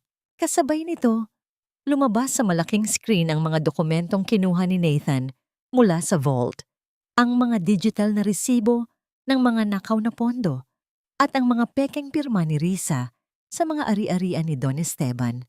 Ang mga bulungan ng mga tao ay napalitan ng mga sigaw ng pagkagulat. Ang maskara ni Risa ay tuluyan ng napunit. Ang mga matatandang takong ni Mela ay tila nawalan ng balanse sa ibabaw ng entablado. Anong ibig sabihin nito? Sigaw ng isang stockholder mula sa harap. Humakbang si Sabrina patungo sa liwanag. Ang kanyang puting damit ay kumikinang sa gitna ng kaguluhan. Tiningnan niya ng diretso si Risa na ngayon ay nanginginig na sa galit at takot. Ang gabi ng iyong pagdiriwang, Risa, ay naging gabi ng iyong paghatol. Ani Sabrina, ang kanyang boses ay tila isang dumadagundong na kulog na tumapos sa katahimikan. "Patayin niyo ang projector na yan. Ngayon din." Ang tili ni Risa ay tila isang sugatang hayop na nagwawala sa gitna ng bitag. Ang kanyang mukha, na kanina ay punong-puno ng pagmamayabang, ngayon ay tila isang tuyong dahon na madaling mabuhay. Sinubukan niyang hablutin ang mikropono mula sa podium, ngunit ang kanyang mga kamay ay sobrang nanginginig, kaya ito ay nalaglag at tumama sa sahig, na lumikha ng isang matinis at nakakarinding tunog na umalingaw-ngaw sa buong mansyon. Wala ni isa sa mga tauhan ang gumalaw. Ang lahat ay nakapako ang paningin sa malaking screen kung saan unti-unting lumalabas ang katotohanang 10 taon nilang itinago. Ang bawat dokumento, ang bawat boses na nagbubunyag ng krimen ay tila mga sampal sa mukha ng bawat taong naniwala sa kasinungalingan ni Risa. "Mommy, Mommy, gawin mo ang paraan. Sabihin mo sa kanila na hindi totoo yan." Ang yak ni Mela habang pilit na nagtatago sa likuran ng kanyang ina. Ngunit maging si Mela ay hindi makaligtas sa mga mapanghusgang tingin ng mga stockholder na dati ay sip-sip sa kanila. Sa gitna ng kaguluhan, isang pamilyar na figura ang humakbang patungo sa entablado. Si Nathan. Nakasuot siya ng isang simpleng polo. Ang kanyang noo ay may benda pa. Ngunit ang kanyang mga mata ay punong-puno ng liwanag ng katarungan. Hawak niya ang flash drive na naglalaman ng lahat ng huling ebidensya. Hindi mo na sila maluloko muli, Mommy. Ani Nathan, ang kanyang tinig ay malamig, ngunit puno ng pighati. Ang lahat ng ito ay totoo. Ang bawat sentimong ninakaw niyo sa kumpanya, ang bawat luhang ibinuhos ni Ate Sabrina dahil sa inyo. Ngayong gabi, ang lahat ng yon ay may kabayaran. Napalingon ang lahat kay Don Esteban. Ang matanda ay dahan-dahang tumayo mula sa kanyang wheelchair. Ang kanyang mga binti na dati ay tila wala ng lakas, ay nanginginig, ngunit pinilit niyang tumayo ng matuwid. Ang bawat hakbang niya patungo kay Sabrina ay tila isang mahabang paglalakbay ng pagsisisi. Nang makalapit siya kay Sabrina, ang mga kamay ng matanda ay dahan-dahang humawak sa mga balikat ng kanyang apo. Ang mga mata ni Don Esteban ay naging isang bukal ng mga luhang 10 taon na niyang kinikimkim. Patawarin mo ako. Sabrina, ang paos na bulong ng matanda. Bulag ako. Nabulag ako ng takot at ng maling paniniwala. Ipinagpalit ko ang sarili kong dugo sa mga kasinungalingan ng mga taong ito. Lolo. Ang tanging nasabi ni Sabrina habang inaalalayan ng kanyang lolo. Ramdam niya ang panginginig ng matanda, isang panginginig na puno ng hiya at pighati. Lumingon si Don Esteban kay Risa. Sa isang sandali, bumalik ang awtoridad sa kanyang tinig. Magmula sa oras na ito, Risa, Mela, wala na kayong puwang sa pamilyang ito. Ang bawat ari-arian, ang bawat karapatan niyo sa Del Rosario Group ay binabawi ko na. At hinding-hindi ko kayo mapapatawad sa ginawa niyo sa aking apo. Biglang bumukas ang malalaking pinto ng mansyon. Ang tunog ng mabibigat na yabag ng sapatos ng mga pulis ay umaling-aungaw sa katahimikan ng bulwagan. Ang bawat hakbang nila ay tila isang hatol ng kamatayan para sa ambisyon ni Risa. Risa del Rosario, Mela del Rosario, inaaresto kayo sa kasong estafa, falsification of public documents at grand larceny. Ani ng opisyal habang inilalabas ang mga posas. Nagsimulang magsisigaw si Risa. Ang kanyang pulang gown ay nagkalat sa sahig habang pilit siyang nagpupumiglas. Hindi ito maaari. Akin ang kumpanyang ito. Ako ang nagligtas sa inyo. Ngunit ang kanyang mga sigaw ay walang nahanap na pakikiramay. Maging ang mga dati niyang kaibigan ay tumalikod sa kanya. Habang inilalabas si Risa at Mela ng mansyon, nanatiling nakatayo si Sabrina sa gitna ng entablado. Ang katarungan ay nakamit na niya, ngunit wala siyang naramdamang katuwaan sa pagbagsak ng iba. Tanging isang malalim na pakiramdam ng kalayaan ang bumalot sa kanyang puso. Lumapit si Archer sa kanya. Hinawakan nito ang kanyang kamay ng mahigpit. Isang hawak na nagsasabing, tapos na ang lahat ng hirap. Tapos na, Sab. Malaya ka na. Tumingin si Sabrina sa paligid ng mansyon. Ang lugar na dati ay tila isang impyerno para sa kanya. Ngayon ay isa na lamang lumang gusali na puno ng mga alaala na wala ng kapangyarihan sa kanya. Hindi ko na kailangan ng lahat ng ito, Archer. Bulong ni Sabrina habang nakatitig sa kanyang lolo na inaalalayan ni Nathan. Ang tanging kailangan ko lang ay ang katahimikan ng aking budhi at ang pagkakataong mabuhay ng walang takot. Ang gabi ng ika-80 kaarawan ni Don Esteban ay hindi nagtapos sa kanta at sayaw, kundi sa isang matinding paglilinis ng mga kasalanan. At sa gitna ng mga abo ng isang nasirang pamilya, isang bagong simula ang dahan-dahang sumisibol para kay Sabrina. Ang sikat ng araw na sumisilip sa mga dahon ng puno ng nara sa hardin ng ospital ay tila isang malambot na kumot na nagbibigay ng init sa malamig na umaga. 10 taon na ang nakalilipas, ulan at kulog ang saksi sa pagtataboy kay Sabrina. Ngunit ngayong araw, ang langit ay malinis, asul, at walang bakas ng anumang bagyo. Nakahiga si Don Esteban sa isang recliner chair. Ang kanyang katawan ay balot ng puting kumot. Ang dating makapangyarihang tinig na nagpanginginig sa buong mansyon ay isa na lamang mahinang bulong na halos tangayin ng hangin. Tumingin siya kay Sabrina na nakaupo sa kanyang tabi, maingat na binabalatan ang isang mansanas para sa kanya. Sabrina, anak, pakiusap, bumalik ka na sa mansyon. Ang pagsusumamo ni Don Esteban, ang kanyang mga mata ay nanlalabo na dahil sa katandaan at pagsisisi. Ang lahat ng ari-arian, ang kumpanya, ang lahat ng perang ninakaw ni Risa na nabawi natin, ang lahat ng yon ay sayo. Ikaw ang karapat-dapat. Ikaw ang tunay na Del Rosario. Itinigil ni Sabrina ang kanyang ginagawa.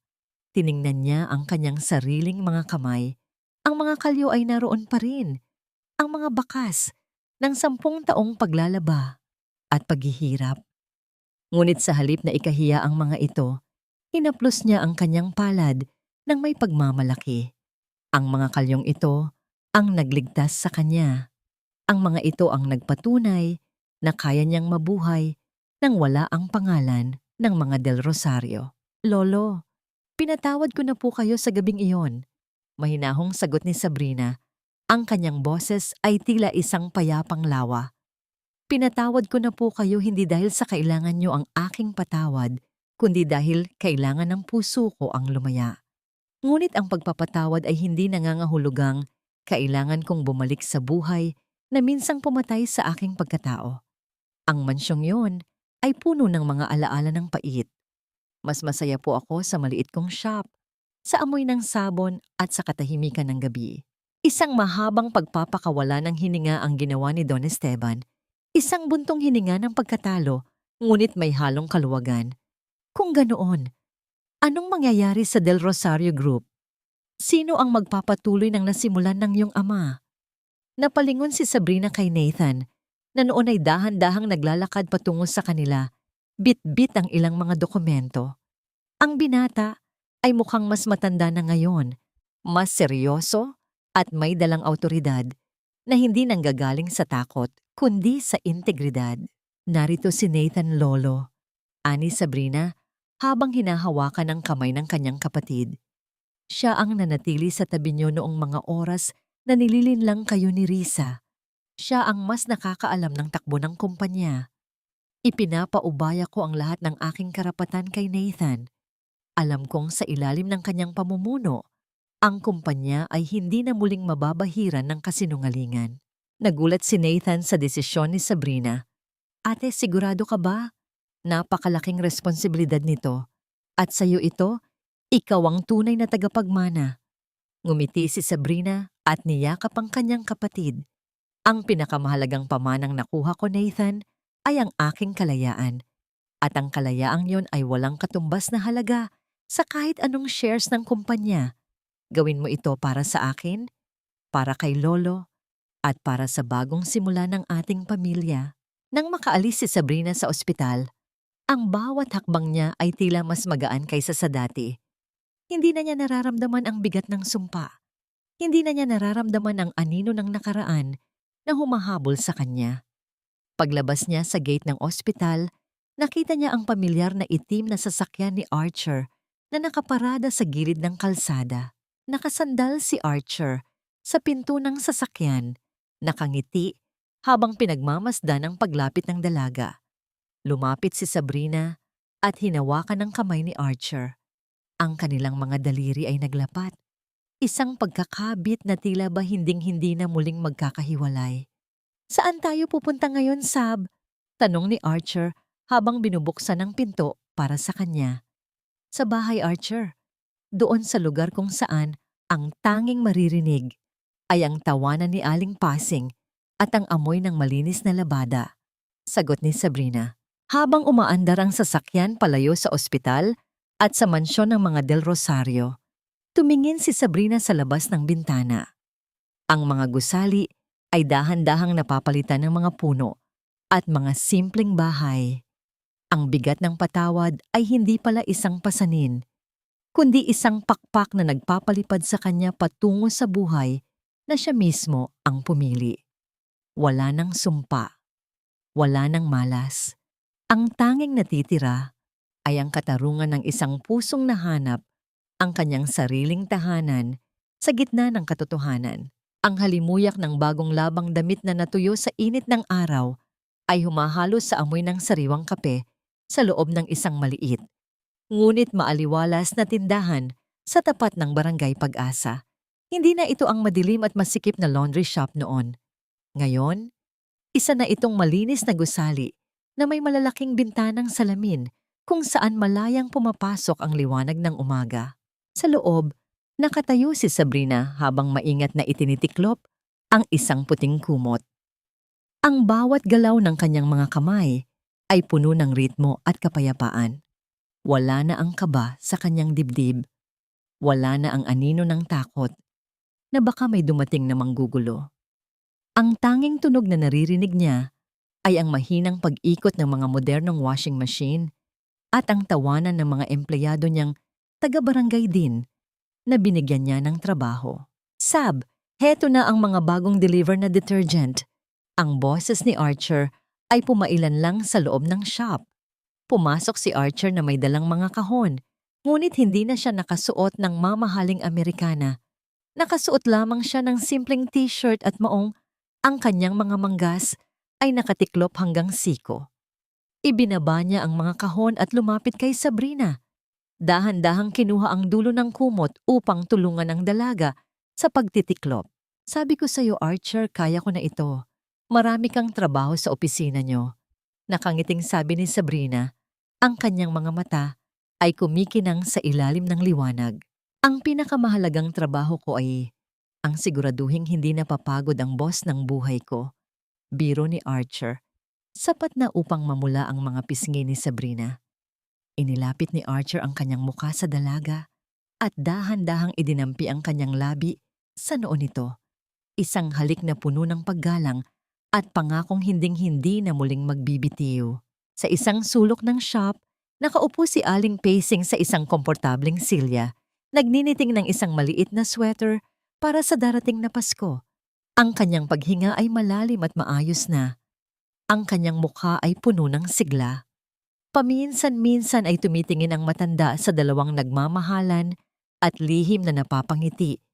Tila ba nagpapasalamat sa tadhana na dinala sa kanya ang isang sumpa na naging pinakamalaking pagpapala ng kanyang buhay. Isang itim na sasakyan ang huminto sa tapat ng shop. Bumaba si Nathan, may dalang isang maliit na basket ng prutas. Mabilis siyang pumasok at niyakap ang kanyang ate.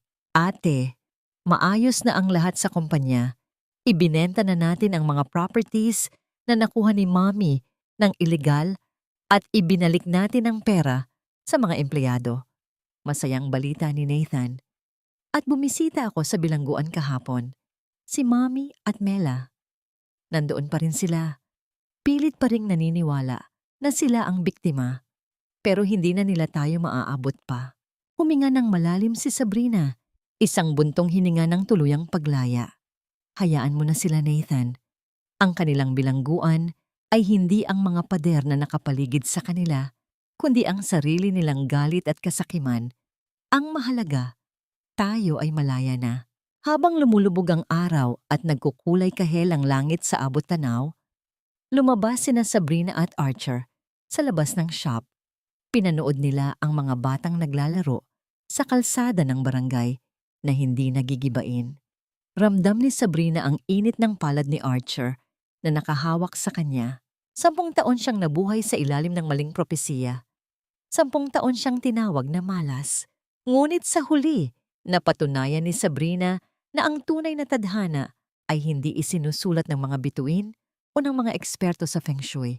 Ang tadhana ay binuo ng bawat sakripisyo, ng bawat pagtayo matapos madapa, at ng lakas ng loob na magpatawad ng walang hinihinging kapalit. Salamat, Archer. Salamat sa hindi pagsuko sa akin. Bulong ni Sabrina habang nakasandal ang kanyang ulo sa balikat ng binata. Salamat din, Sab.